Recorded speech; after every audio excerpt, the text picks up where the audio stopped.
Hello बच्चों, आज हम वर्कशीट नंबर 38 में बल तथा गति के नियम के बारे में जानेंगे।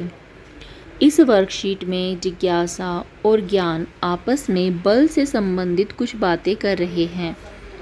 ज्ञान यह जानना चाहता है कि जब किसी खिलौने को वह खींचता या धक्का देता है तो वह वस्तु चलने लग जाती है या चलती हुई वस्तु रुक जाती है, ऐसा क्यों होता है।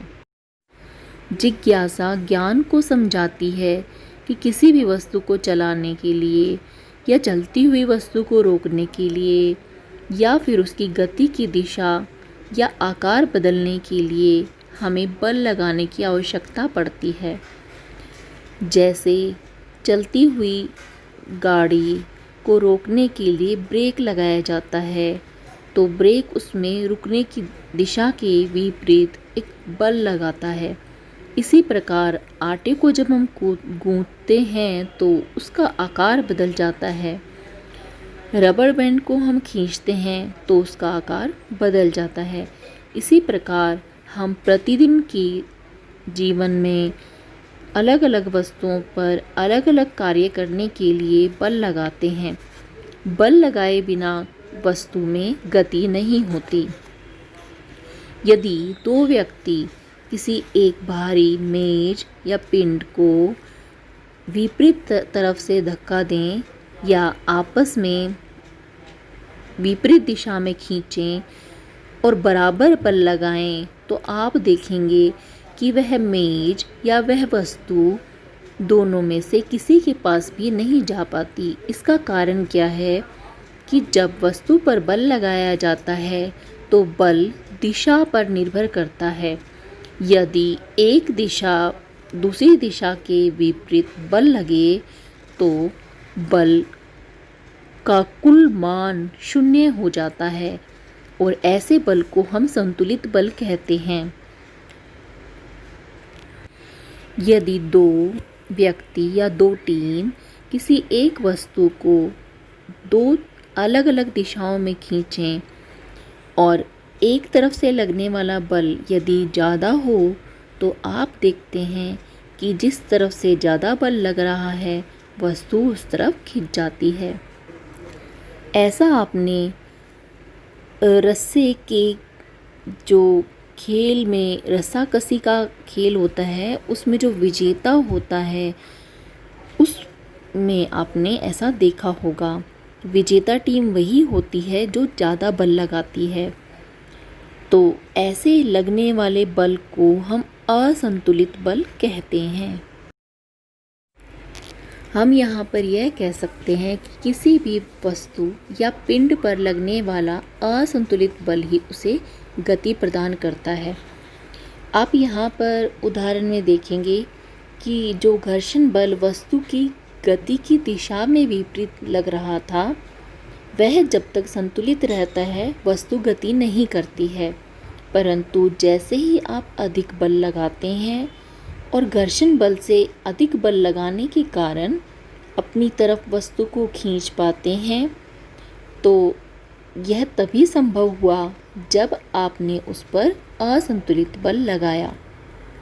अब हम इसको ये भी कह सकते हैं कि कोई भी बल अकेला नहीं होता, बल हमेशा जोड़े में होते हैं। जब हम बल वस्तु पर गति के लिए लगा रहे हैं तो विपरीत दिशा में घर्षण बल काम कर रहा है। और आप इसको ऐसे भी समझ सकते हैं कि गति करती हुई वस्तु के ऊपर घर्षण बल भी कम काम कर रहा है, लेकिन उसकी दिशा विपरीत है और वह कम है, इसीलिए वस्तु गति कर पा रही है। अब हम प्रश्न देखेंगे। प्रश्न 1, बल क्या क्या कार्य कर सकता है। जब किसी वस्तु पर बल लगाते हैं तो रुकी हुई वस्तु चलने लग सकती है या चलती हुई वस्तु रुक सकती है। उसकी गति की दिशा में परिवर्तन हो सकता है या फिर आकार बदल सकता है। उदाहरण, आपने किसी बॉल को बैट से हिट किया तो वह बॉल चल पड़ेगी। यदि बॉल सामने से आ रही है और आपने विपरीत दिशा में बल लगाया तो बॉल रुक जाएगी या उसकी दिशा में परिवर्तन हो जाएगा। इसी प्रकार जब हम आटे को गूंथ रहे हैं तो आटे के आकार में भी परिवर्तन होता है तथा रबड़ बैंड को खींचने से रबड़ बैंड का आकार बदल जाता है। प्रश्न 2, घर्षण बल किस दिशा में कार्य करता है? घर्षण बल हमेशा वस्तु के चलने की विपरीत दिशा में काम करता है। प्रश्न 3, क्या किसी वस्तु को गति देने के लिए उस पर बल लगाना ज़रूरी है? सोचकर अपने विचार लिखिए। किसी भी वस्तु को गति देने के लिए उस पर बल लगाना अत्यंत आवश्यक है, क्योंकि जब वस्तु रखी हुई है तो जिस सतह पर या फर्श पर या टेबल पर जहाँ वह रखी है उस पर सतह से घर्षण बल लग रहा है, और जब तक आप बल नहीं लगाएंगे उस घर्षण बल के कारण वह वस्तु गति नहीं करेगी। प्रश्न 4, फर्श पर लुढ़काई गई एक गेंद और कारपेट पर लुढ़काई गई एक गेंद में से कौन सी गेंद पहले रुकेगी और क्यों? जितनी ज़्यादा सतह पर सिलवटें होंगी या फिर खुरदरापन होगा, वस्तु पर उतना ही अधिक घर्षण बढ़ जाएगा। फर्श क्योंकि कारपेट या गलीचे से ज़्यादा चिकना होता है, इसलिए इस पर गेंद ज़्यादा देर तक लुढ़केगी और ज़्यादा दूर तक जाएगी, जबकि कारपेट के रेशों के कारण गेंद पर एक घर्षण बल ज़्यादा लगेगा, जिससे कि गेंद पहले ही रुक जाएगी। प्रश्न 5, दिए गए चित्र में तीर AB के निशान बल के संदर्भ में क्या दर्शा रहे हैं? आप A और B दो तीरों के ऊपर लिखे हुए देख सकते हैं। दो बच्चे एक बड़े से ब्लॉक को या बड़ी सी वस्तु या पिंड को धक्का दे रहे हैं। उनके धक्का देने की दिशा A से दिखाई जा रही है, और जो फर्श से घर्षण बल लग रहा है उसकी दिशा B द्वारा प्रदर्शित की गई है।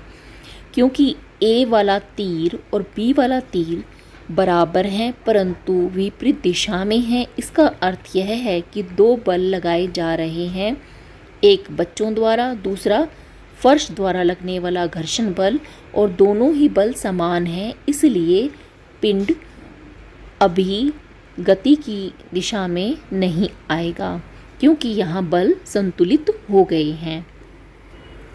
आज हमें बल तथा गति के नियम के बारे में इस वर्कशीट में इतना ही पढ़ना है। आगे मिलते हैं नेक्स्ट वर्कशीट में।